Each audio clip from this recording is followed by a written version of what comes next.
नमस्कार दोस्तों, आपका एक बार फिर से स्वागत है आपके अपने कार्यक्रम फ्यूचर ज्ञान में। आज के इस कार्यक्रम में हम बात करेंगे कार्ड नंबर 4 मेजर आर्कना के द एम्परर के कार्ड की। आज हम डिकोड करेंगे द एम्परर के कार्ड को, इसकी इंटरप्रिटेशन को समझेंगे और साथ में समझेंगे कि अगर फाइनेंस रिलेटेड, जॉब रिलेटेड कोई क्वेश्चन हो तो उसका क्या आंसर होगा। अगर यही क्वेश्चन हो मेडिकल से रिलेटेड, हेल्थ से रिलेटेड, तो उसका क्या आंसर होगा। और अगर प्यार मोहब्बत या रिलेशनशिप को लेकर क्वेश्चन हो तो उसका क्या जवाब होगा। तो देखिए, किसी भी कार्ड को इंटरप्रेट करने से पहले मैं आपको कहना चाहूँगा कि आप कार्ड को जब हाथ में पकड़ते हैं तो कार्ड को के अंदर जो बने हुए चिन्ह हैं, जो संकेत हैं, उनको आप ध्यान से समझिएगा, क्योंकि ये संकेत नहीं है, बेसिकली ये एक साइन लैंग्वेज है। साइन लैंग्वेज को हमें डिकोड करना है, उसको इंटरप्रेट करना है, उसी के मतलब से हमें कार्ड का मतलब के कंक्लूजन पे आपको पहुंचना है। तो देखेंगे इस कार्ड को, आप बड़े ध्यान से देखिएगा। इस कार्ड में आप देखेंगे एक बुजुर्ग राजा आपको नजर आएंगे और सिंहासन सिंहासन के ऊपर भेड़ के सिर के डिजाइन के ये सिंहासन बना हुआ है। सिंहासन के पीछे पहाड़ बने हुए हैं। कार्ड का नंबर है 4। राजा के हाथ में है सेप्टर और डेकोरेट किया हुआ है। तो अब थोड़ा सा इसको क्रिटिकली ऑब्जर्व करने की कोशिश करते हैं कि राजा जो है वो बुजुर्ग क्यों है। एरो के बहुत सारे कार्ड्स हैं इसमें जिसमें यंग आर्मर्स दिखाए हुए हैं, तो ऐसे में बुजुर्ग राजा क्यों है। सिंहासन जो है वो शेर के सर का भी हो सकता था, बहुत रॉयल सिंहासन बनते थे पिछले जमाने में। तो इस बार इस सिंहासन में भेड़ के सिर के डिजाइन क्यों बना हुआ है।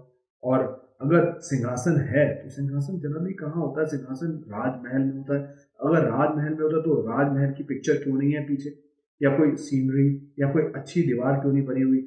यहाँ पर पहाड़ दिखाए हुए हैं। और इस तरह आपके क्वेश्चन ये जो आपके जहन में दिमाग में आने चाहिए उसकी इंटरप्रिटेशन से पहले। तो आइए समझते हैं कि ऐसा क्यों है। और एक चीज और, कार्ड का नंबर 4 क्यों, कार्ड का नंबर 5, 6, 7 कुछ भी हो सकता था, सीक्वेंस नंबर तो ही नंबर तो डालना है, 4 ही नंबर पे इस कार्ड को क्यों रखा हुआ है। तो ये सारी चीजें आपको बड़े ध्यान से सोचनी है। अब आगे बढ़ते हैं, इस कार्ड को ज्यादा ना टाइम लगाते हुए कार्ड को इंटरप्रेट करते हैं, कार्ड को डिकोड करते हैं। ध्यान से देखिए, जो भी बुजुर्ग या ओल्ड एज है, ये किस चीज की निशानी होती है। ये निशानी होती है एक मेहनत की, एक लगन की, एक हार्ड वर्क की, एक डेडिकेशन की निशानी होती है, एक एक्सपीरियंस की निशानी होती है। और उसके बाद सिंहासन में बैठा होना, राजा के फॉर्म में बैठा होना, तो उसका मतलब वो जो एक्सपीरियंस थी, वो जो लगन था, वो जो हार्ड वर्क था, वो जो मेहनत थी, वो कामयाब हुई और ये व्यक्ति एज ए राजा उस सिंहासन पर बैठे हुए। अब सिंहासन पे बैठे तो सिंहासन, मैं इसको और जस्टिफाई करता हूँ। आप देखेंगे उसके पीछे पहाड़ है। टैरो में पहाड़ों का मतलब हमेशा जो रहता है वो चैलेंजेस को लेकर रहता है। इसका मतलब जो राजा, जो हम बात करते हैं एक्सपीरियंस और हार्ड वर्क का मतलब बहुत सारे चैलेंजेस को, पहाड़ जैसे बड़े बड़े चैलेंजेस को, प्रॉब्लम्स को दूर करके ये व्यक्ति राजा बने हैं और अपने सिंहासन पर बैठे, मेहनत से इन्होंने सिंहासन जो है अर्जित किया है। मेहनत की बात करें तो शीप के सिर की तरफ देखते हैं। लगन की बात करें तो आपको याद रखना चाहिए भेड़ बकरियों की लगन को आप याद रखिए। भेड़ बकरियां जो है वो चारा चरती हुई पहाड़ों की ऊंचाई तक उस लगन में चलती चली जाती है, खाते खाते खाते खाते पहाड़ों की ऊंचाई तक पहुंच जाती है। इसी तरह मेहनत करते करते, लगन के साथ करते करते इन व्यक्ति को कब पता नहीं चला, कब ये बुजुर्ग हो गए और लेकिन कामयाब हुए। और कामयाबी का संकेत है इनका ये सिंहासन, द एम्परर का कार्ड।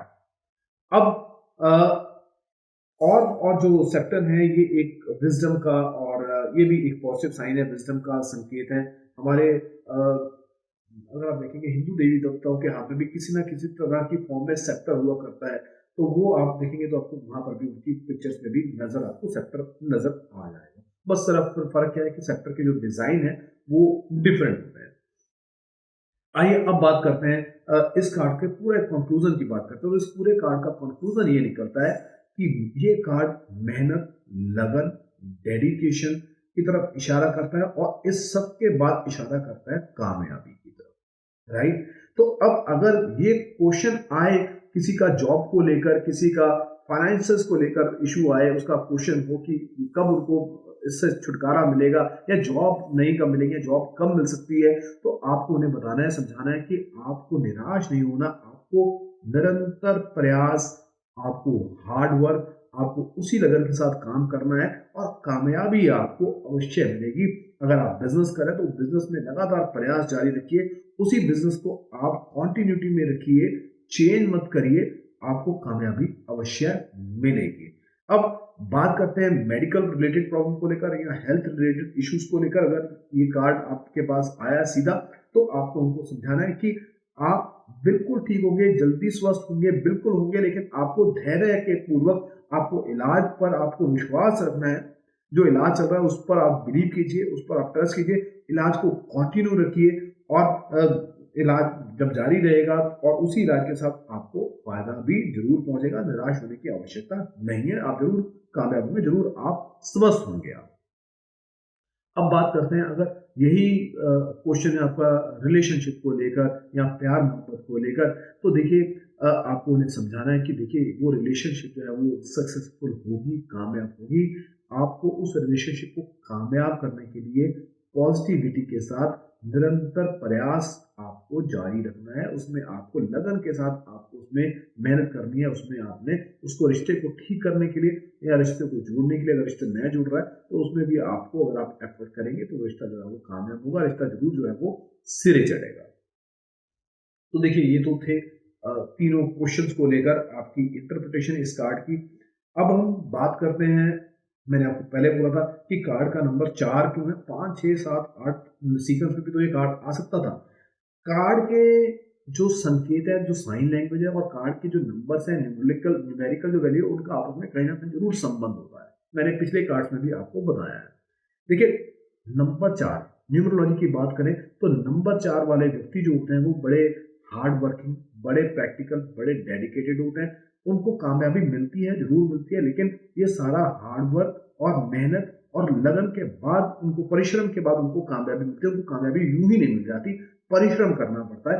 ये न्यूमरोलॉजी में 4 नंबर के जो व्यक्ति होते हैं उनके साथ ये होता है। और यही इसके भी संकेत जो है आपको राजा के जो पीछे के जो पहाड़ है वो भी यही बता रहे हैं कि जो पहाड़ की तरह जो चैलेंज है उसको पार करने के बाद ही आपको जो कामयाबी मिलेगी है।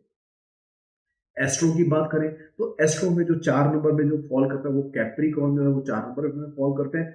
कैप्रिकॉर्न का जो साइन है वो भेड़ या आप भेड़ या शीप आप कह दें तो वो यही कैप्रिकॉर्न का भी साइन है। तो देखिए यहाँ पर भी जो कैप्रिकॉर्न भी जो है वो बड़े मेहनती, डेडिकेटेड और हार्ड वर्किंग माने जाते हैं। और यहाँ पर भी जो आप देखेंगे जो राजा का जो सिंहासन है उसके पीछे जो शीप के जो सर बनाए गए हैं वो उसी डेडिकेशन और मेहनत की तरफ इशारा करते हैं। तो देखिए कितना इंटरेस्टिंग है टैरो कार्ड, कि टैरो कार्ड की जो sign language plus numerical value plus उसकी जो एस्ट्रो उसका मीनिंग है, आपस में सारे बड़े को रिलेटेड है, आपस में बड़े मीनिंगफुल चीजें हैं, सारी सारी बहुत इंटरेस्टिंग चीजें है ये टैरो। तो आप किसी भी कार्ड की इंटरप्रिटेशन करें तो इन तीनों चारों एंगल से हर कार्ड को आप जरूर ऑब्जर्व करें। सो और कोई इन्फॉर्मेशन आपको चाहिए तो आप मुझे कांटेक्ट कर सकते हैं। आपका बहुत प्यार मिलता है, बड़े सारे क्वेश्चन आपके मेरे पास आते हैं और मैं पूरी कोशिश करता हूँ आपको उनके क्वेश्चन का सोल्यूशन देने को लेकर। सो मैं बहुत जल्दी आपको टैरो कार्ड की जो ट्रेनिंग है वो भी शायद शुरू करूंगा, बहुत जल्दी उसके बारे में भी आपको इन्फॉर्म करूंगा। तो आप चैनल को सब्सक्राइब कीजिएगा ताकि इन्फॉर्मेशन आप तक पहुंचती रहे। वीडियो को आखिर तक देखने के लिए बहुत बहुत धन्यवाद। Thank you very much.